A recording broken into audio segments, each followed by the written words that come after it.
entre a alíquota certa para atingir a eficácia desejada. Como eu disse, o imposto ele não consegue garantir um resultado ambiental. Ele garante que o preço vai ser aquele, mas ele não consegue garantir que a redução de CO2, nesse caso, pode ser alcançada.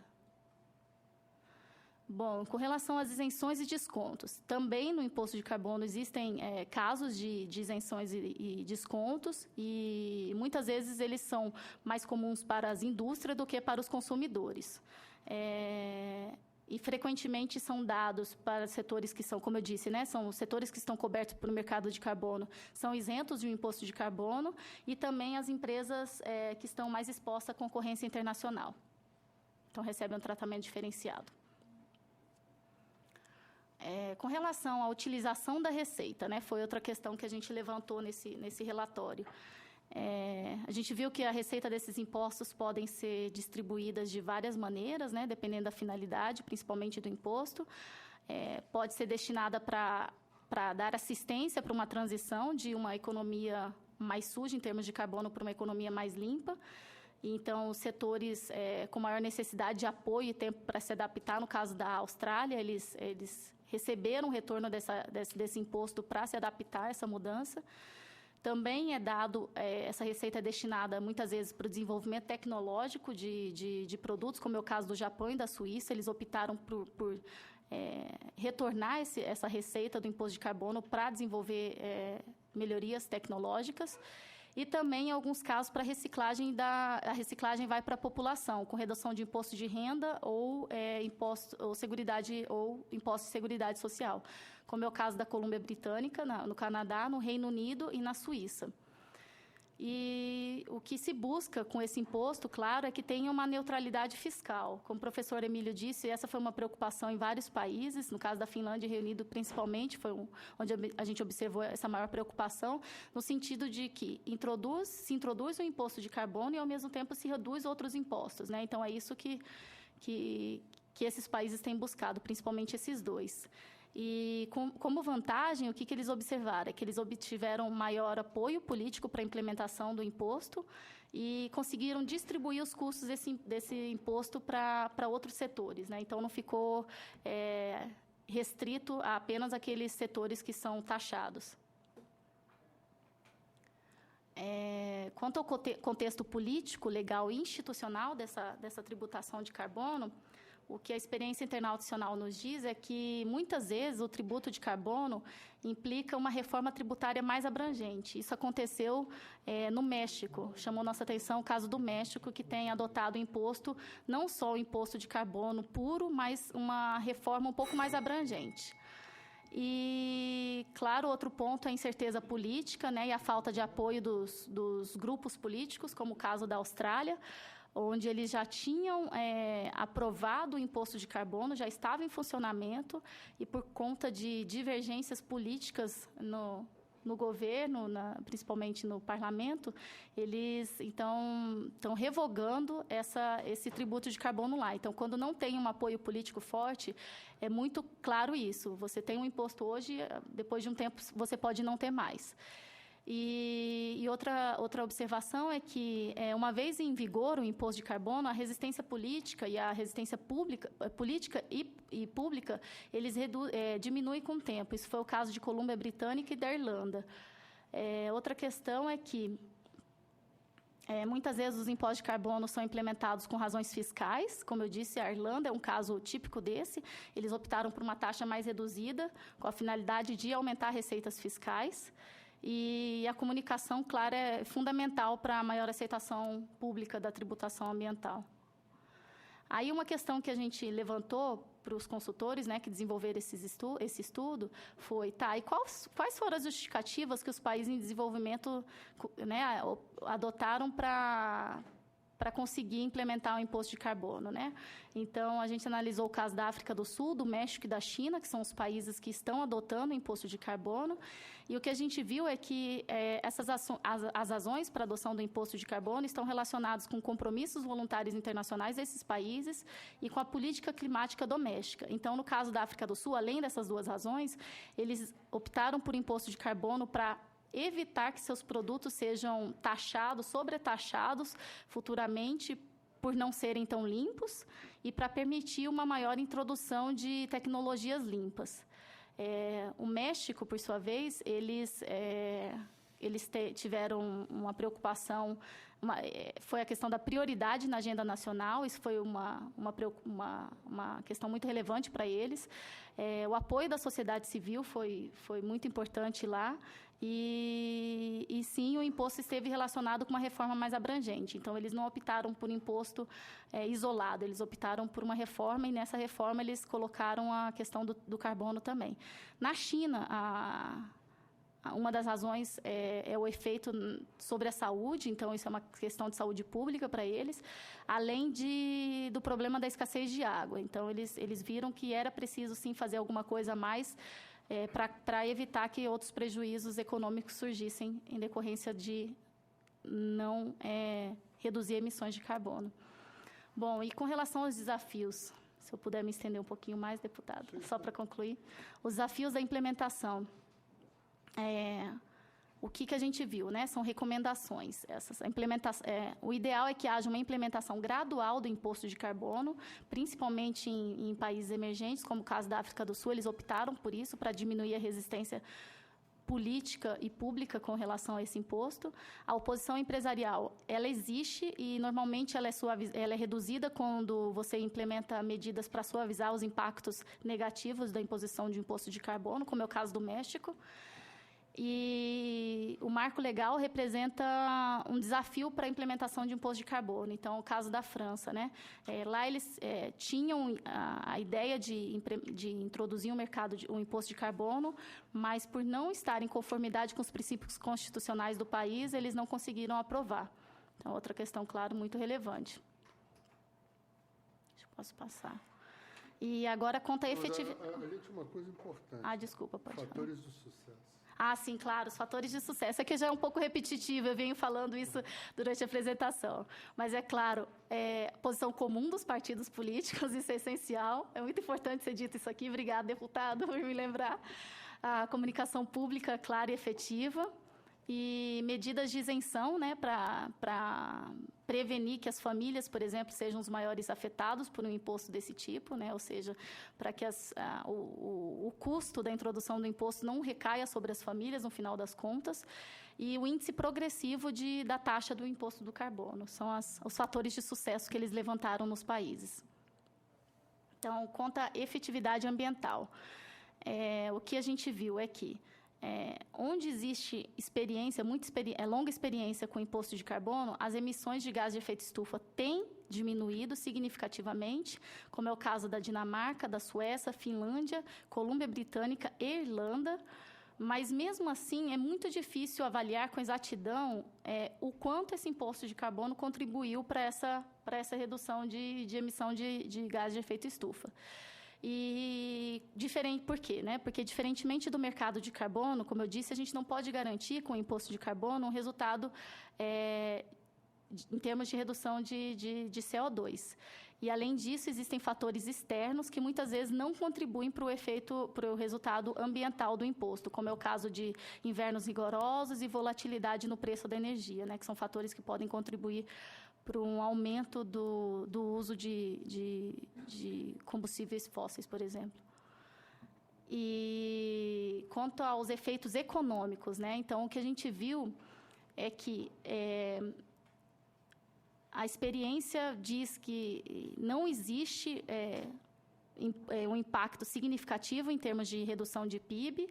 A Suécia, mesmo tendo implementado o imposto de carbono em 91, eles conseguiram manter um crescimento econômico significativo. A Colômbia Britânica teve uma avaliação positiva, também em termos de crescimento de PIB, e a Austrália, mesmo com uma diminuição inicial do PIB, com a introdução do imposto de carbono, nos anos seguintes eles conseguiram aumentar o crescimento econômico novamente. Então, outro fator é a preocupação de competitividade, os países, principalmente os países em desenvolvimento, né? Então, como resposta, eles adotaram isenções e medidas transitórias. E uma vantagem do imposto de carbono, que eles disseram, né, que a consultoria conseguiu mostrar para a gente, é que, em tempos de crise econômica, é possível revisar esse imposto de carbono e fazer alguns ajustes para que não sobrecarregue setores mais expostos. E outra coisa é que os impostos de energia, por exemplo, eles costumam ser mais polêmicos, porque afetam principalmente as famílias. Então, é uma coisa que é uma questão que os países se preocuparam. Bom, era isso. Muito obrigado, Ana Cristina. Nathalie Understal. Alô? Last but not least. Ai, meu Deus. Bom, primeiro, boa tarde, obrigada. Eu tenho, enfim, a vantagem e a desvantagem de ser a última pessoa a falar, então eu vou procurar não repetir os meus colegas e trazer alguma novidade no que é possível, porque acho que eles já cobriram muito bem o tema. Bom, eu estou representando a SAI, que é a Secretaria de Assuntos Estratégicos da Presidência. Ela tem a missão de planejamento de longo prazo e, portanto, o meu enfoque aqui vai ser um pouco mais prospectivo, não olhando muito para a situação atual, mas tentando trazer alguns elementos aí de contexto e de futuro. E, bom, acho que o desafio, espero, né, que ele já esteja claro para essa casa, enfim, acho que ele já está claro, pelo menos para essa comissão, que é a transição global para uma economia de baixo carbono numa escala sem precedentes. Isto é, a gente precisa reduzir em 80% as emissões em 2050 do que a gente tem hoje. Não é uma tarefa trivial, obviamente, não é incremental. O incremental eu acho que não vai resolver, mas muito provavelmente uma tarefa transformadora, ou seja, ela requer algumas profundas, né, mudanças aí no que a gente tem posto. Ao mesmo tempo, acho que não é uma ficção científica, é possível fazer. A gente viu que o desmatamento, que também é um grande desafio no Brasil, foi mudado. A gente teve um regime shift aí, acredito eu, né? Então, vejo que é possível, mas a gente vai requerer uma transição, obviamente, coordenada, que ela não vai acontecer de forma espontânea, ela requer esse papel ativo do Estado ou dos Estados em relação, principalmente, à adoção de instrumentos econômicos. Então, acho que já foram citados vários aqui. A gente poderia aprofundar um pouco nos instrumentos internacionais, ou seja, de cunho mais global. Eu sei que o deputado Sirquis mesmo tem uma proposta em discussão muito interessante com relação à moeda de carbono. E tem outras propostas que já circulam há um tempo, taxação de carbono internacional, mas a gente vê que isso depende de uma outra movimentação. O meu enfoque aqui seria, então, falar mais sobre a nossa situação nacional, Brasil, né? A gente tem um desafio grande que não é de hoje, não é dessa década, que é o qual? O de construir um sistema tributário que seja progressivo e que consiga colocar em prática os princípios constitucionais aí, tributários de fiscalidade, ou seja, a gente poder usar o tributo como algo que induz comportamento, né, de seletividade, quer dizer, poder usar algumas alíquotas diferenciadas em função da essencialidade de alguns produtos e processos e, claro, da progressividade, ou seja, idealmente cobrar mais de quem tem mais e ganha mais. Mas, historicamente, a gente tem visto um movimento que não avança, né, esses princípios. Historicamente, a gente acabou adotando algumas características regressivas, isso é conhecido, é sabido por nós, mas também difícil de lidar, né? Como é que a gente passa para uma outra fórmula? Temos tido avanços recentes, importantes, aprimoramento, por exemplo, do Simples, algumas revisões pontuais da política tributária, mas a gente não chegou, eu acho que é bom frisar aqui, em critérios de desoneração e outras medidas que estão voltadas à sustentabilidade. E aí eu estou querendo falar aqui, claro, de princípio poluidor-pagador, que está na nossa Constituição, está previsto, mas a gente poderia regulamentar, e algumas outras previsões que a gente tem em políticas, né, aprovadas aqui pelo Congresso, tanto a mudança de mudanças climáticas, enfim, outras políticas ambientais. Então, a gente tem um marco geral já posto. Nos falta, olhando para o futuro, almejar um sistema que consiga talvez ser mais progressivo, né? Que nos ofereça mais chance aí de prosperidade, igualdade, enfim, para a nossa sociedade, mas também sustentabilidade. E a gente lá na SAI tem discutido que isso talvez possa ser feito se a gente conseguir incutir critérios multidimensionais. Quer dizer, eu conseguir trazer vários dos comportamentos ou vários dos objetivos, né, por exemplo, ambientais ou de mudança do clima, para dentro disso, consideração de vários. Nós não estamos trabalhando muito diretamente, como secretaria, com a mitigação de gases de efeito estufa. Isso tem sido a tarefa dos nossos colegas aqui, também de outros ministérios. Mas a gente olha com muito carinho para isso, porque faz parte, claro, de uma trajetória, né, de longo prazo. Ao mesmo tempo, a gente tem olhado com, digamos, mais cuidado a questão das respostas ou da capacidade de responder a extremos climáticos, de adaptar, enfim, de evitar danos, evitar perdas associadas aos impactos. E a gente enxerga isso associado, na verdade, indissociável da mitigação. Não dá para avançar na mitigação achando que você vai estar fazendo mitigação no mundo sem mudança do clima, né? E, nesse sentido, eu acho que um ponto relevante para colocar como um critério, uma dimensão aí de trabalho no nosso futuro sistema tributário, claro, é redução de emissão, é baixo carbono. Agora, tem um outro que é a dimensão de economia resiliente, robusta, capaz de, enfim, responder a esse impacto de clima, né, de mudança do clima. E, nesse campo, a gente vê dois caminhos. Quer dizer, um caminho é aquele que você pode, digamos assim, o business as usual ou o government as usual, não sei como chamar, continuar numa trajetória com o sistema tributário que ele não necessariamente gera um estoque de resiliência, digamos assim. Ou seja, você vai avançando com os tributos, enfim, com o que você tem de arrecadação, mas os teus ativos, todos, eles vão depreciando e você não vai necessariamente tendo a mesma capacidade de recompô-los, porque você tem uma perda associada à mudança do clima. Então, essa é uma trajetória não interessante, né? Que você vai perdendo receita porque seus ativos depreciam, ao mesmo tempo você não vai tendo a mesma capacidade, você vai depletando a sua capacidade de responder. Um outro caminho, que é viável, nos parece lógico, é um que oferece um ciclo virtuoso, que seria o seguinte: a gente tem um sistema tributário que fosse capaz de contribuir para aumentar a qualidade dos nossos investimentos, e eu já vou dar um exemplo concreto.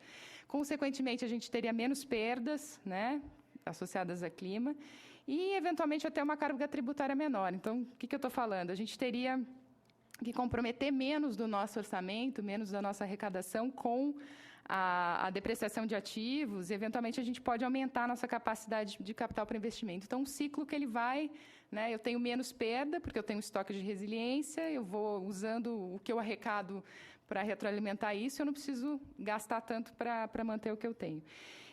Então, de forma geral, a gente estava entendendo o seguinte, que quando a gente conseguir, né, fazer uso de incentivos, buscando resiliência, buscando também a mitigação de emissões, eu vou ter uma reposição aí de capital mais fácil, eu vou conseguir atingir os vários objetivos de uma maneira só.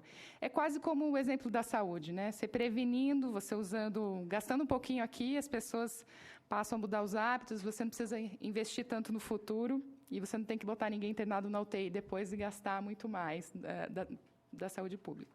Mas como fazer isso? Uma ideia que a gente estava pensando, e eu quero trazer aqui, porque eu acho que a gente pode tentar associar os outros instrumentos que já foram falados, mas até a Ana Cristina, trouxe, são as isenções e descontos, né? Como é que a gente poderia usar esse mecanismo, que talvez não esteja tão explorado ou não tão debatido, para poder focar nesses aspectos aí de resiliência e também mitigação de gases. Um exemplo, uma ideia, uma coisa genérica, mas que a gente poderia, enfim, colocar só para ilustrar, é o seguinte: tem uma série de ações muito individuais ou familiares, ou, enfim, no âmbito municipal, que podem gerar esse estoque de resiliência. Por exemplo, ampliar a desimpermeabilização ou a permeabilidade do solo, né? Por meio de ações muito concretas, enfim, capacidade de estocagem de água. A gente tem visto exemplos disso muito em cidades, por exemplo, nos Estados Unidos e em alguns outros países. Se a gente puder oferecer um rebate, oferecer algum tipo de subsídio para esse tipo de ação, por exemplo, via IPTU, né? Claro que quem vai acabar pagando a conta é o município, né? Só que isso é por um determinado momento, é uma transição para uma outra condição. Isso pode até ser compensado, se você tiver um alinhamento entre as esferas, enfim, governo federal, a gente conseguir fazer esse diálogo. E com isso, você acaba tendo o quê? Você acaba tendo uma diminuição, você aumenta o teu estoque de resiliência, você acaba diminuindo a necessidade de investimento no futuro para eventuais perdas. Um exemplo muito concreto, alguma coisa que poderia ser explorada e que a gente não está vendo. Tem um outro lado também, que é a indução, claro, de inovação, né? Que daí não é muito por rebate, provavelmente aí sim, com subsídios ou com uma regulamentação mais clara para a gestão de risco. É uma outra área que nos parece essencial dentro de trajetórias de baixo carbono, né? E, claro, o relatório do IPCC ele já listou uma série de riscos, são muito concretos para vários setores, para várias regiões, mas isso precisa ser convertido, talvez, em regulamentação para poder guiar os setores, principalmente seguros, etc., para que eles possam atuar, né? Já que isso é um mercado altamente regulado e o governo reconhecendo riscos, talvez isso consiga gerar algumas novas possibilidades, né? Se não isso, a gente vai ver o quê? Um aumento aí de prêmios, todo mundo vai acabar pagando mais caro para sobreviver, ou além das perdas e danos, você vai ter mais coisas associadas. Enfim, a minha fala é uma fala mais geral, estou trazendo alguns elementos para a gente discutir, e quero só aproveitar que o professor Emílio falou que os Estados Unidos, né, como uma referência para a gente, tem investido muito em análise de custo-benefício para suas ações, mas acho que tem uma outra questão, professor Emílio, que é interessante, talvez, para essa comissão, que é o fato do Congresso americano ter comissionado a sua Academia Nacional de Ciências, isso pelos idos lá de 2008, 2009, para analisar economicamente como que o sistema tributário americano ele impacta as emissões de gases de efeito estufa. Acho que o senhor deve conhecer um relatório abrangente, concluído em 2010, e que fez justamente essa ligação, não dentro da política ambiental ou de regulações específicas de um setor ou outro, mas uma análise mais abrangente que eu acho que podem ser interessantes também para a gente. Eu sei que tem grupos de trabalho recém-criados ou reativados na Câmara, né, dos deputados focados em reforma tributária. Eventualmente, isso poderia ser um elemento de interesse que a gente pode trazer, não só focando em mitigação, mas trazendo também outros elementos de gestão de risco. Então, é isso. Muitíssimo obrigada. Estou dando um tempo aí de economia que a minha colega da Fazenda gastou. Bem, obrigado, Nathalie. Nós recebemos aqui 2 perguntas pela internet, não sei se há mais. Não. Isso aqui é uma pessoa que tem acompanhado assiduamente os nossos trabalhos pela TV Câmara, Ana Flávia Schmidt, e ela faz 2 perguntas. A primeira eu já sei que é o Adriano que vai responder. É preciso uma rede de proteção às florestas e ensinar aos governos dos estados em manter as florestas em pé e lucrar com os créditos de carbono para não fazerem a barbaridade de leiloar as suas florestas públicas, como o governo do Paraná quer fazer. Então, imagino que ela quer que você comente a questão dos créditos de carbono envolvendo florestas, que nada mais vem a ser do que o REDD+, não é isso? Bom, obrigado, deputado. Eu gostaria de agradecer a pergunta da Ana Flávia. Um ponto importante, primeiro, de esclarecimento, que eu acho que na pergunta da Ana Flávia, quando ela menciona usar créditos de carbono para proteger florestas, o governo brasileiro, na verdade, vai em outra linha quando a gente fala de mercado de carbono e florestas. Já é histórico, e o governo continua com essa posição, de que reduções de emissões alcançadas com a manutenção das florestas não deveria servir para o cumprimento de compromissos assumidos pelos países do anexo 1, os países desenvolvidos. Então, por isso mesmo, o país é historicamente contra, por exemplo, a inserção de redução de emissões de desmatamento e degradação no MDL, no Mecanismo de Desenvolvimento Limpo, ou em qualquer outro mercado de carbono. E no pacote de Varsóvia em relação à REDD, ainda não existe uma definição clara de que não acontecerá o chamado offsetting, mas a gente vê cada vez mais as portas fechadas para isso. A linha de ação brasileira tem sido mais, de novo, no sentido de incentivos. A gente tem o próprio Fundo Amazônia como um instrumento de pagamento por resultados, e o pacote de REDD acabou indo um pouco nessa característica de, por meio de fundos, por meio de recursos internacionais e nacionais também, nós promovermos as reduções de emissões de desmatamento e degradação, sempre com base